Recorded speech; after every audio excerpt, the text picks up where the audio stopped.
شروع کرتا ہوں اللہ کے نام سے جو بڑا مہربان اور نہایت رحم کرنے والا ہے۔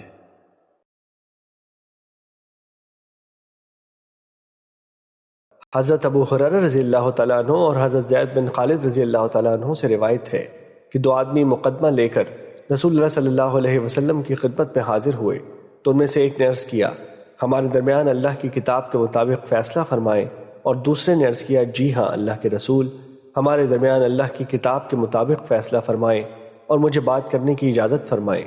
آپ صلی اللہ علیہ وسلم نے فرمایا بات کرو۔ اس نے عرض کیا میرا بیٹا اس شخص کے ہاں مزدور تھا، اس نے اس کی اہلیہ کے ساتھ زنا کر لیا، تو انہوں یعنی بعض لوگوں نے مجھے بتایا کہ میرے بیٹے پر رجم کی سزا لاگو ہوتی ہے، لیکن میں نے اس کے فدیے میں 100 بکریاں اور اپنی ایک لونڈی دے دی۔ پھر میں نے اہل علم سے مسئلہ دریافت کیا تو انہوں نے مجھے بتایا کہ میرے بیٹے پر 100 کوڑے اور سال کی جلا وطنی کی سزا ہے اور اس کی اہلیہ پر رجم ہے۔ رسول اللہ صلی اللہ علیہ وسلم نے فرمایا اس ذات کی قسم جس کے ہاتھ میں میری جان ہے، میں تمہارے درمیان اللہ کی کتاب کے مطابق فیصلہ کروں گا۔ رہی تمہاری بکریاں اور تمہاری لونڈی وہ تمہیں واپس مل جائیں گی، رہا تمہارا بیٹا تو اس پر 100 کوڑے اور سال کی جلا وطنی ہے، اور 19 تم اس عورت کے پاس جاؤ، اگر وہ اعتراف جرم کر لے تو اسے رجم کر دو۔ اس نے اعتراف کر لیا تو انہوں نے اسے رجم کر دیا۔ مشکات المصابیح حدیث نمبر 3555۔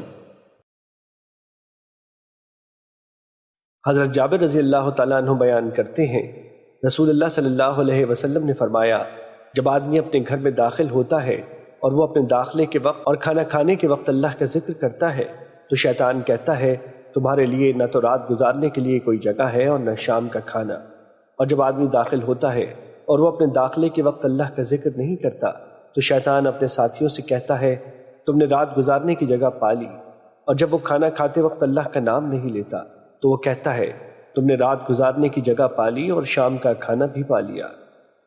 مشکات المصابیح حدیث نمبر 4161۔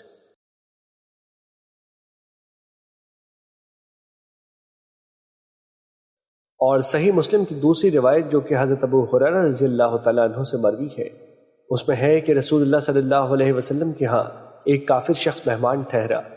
رسول اللہ صلی اللہ علیہ وسلم نے ایک بکری کے متعلق فرمایا تو اس کا دودھ دوہا گیا، اس نے اس کا سارا دودھ پی لیا۔ پھر دوسری کا دودھ دوہا گیا تو اس نے وہ بھی پی لیا۔ پھر ایک اور کا دودھ دوہا گیا، اس نے وہ بھی پی لیا، حتیٰ کہ اس نے 7 بکریوں کا دودھ پی لیا۔ پھر اگلے روز اس نے اسلام قبول کر لیا۔ رسول اللہ صلی اللہ علیہ وسلم نے اس کے لیے بکری کے متعلق حکم فرمایا، اس کا دودھ دوہا گیا، اس نے اس کا دودھ پی لیا۔ پھر دوسری کے متعلق حکم دیا گیا تو وہ دوسری کا سارا دودھ نہ پی سکا، تو رسول اللہ صلی اللہ علیہ وسلم نے فرمایا مومن ایک آنت میں پیتا ہے جبکہ کافر 7 آنتوں میں پیتا ہے۔ مشکات المصابیح حدیث نمبر 4176۔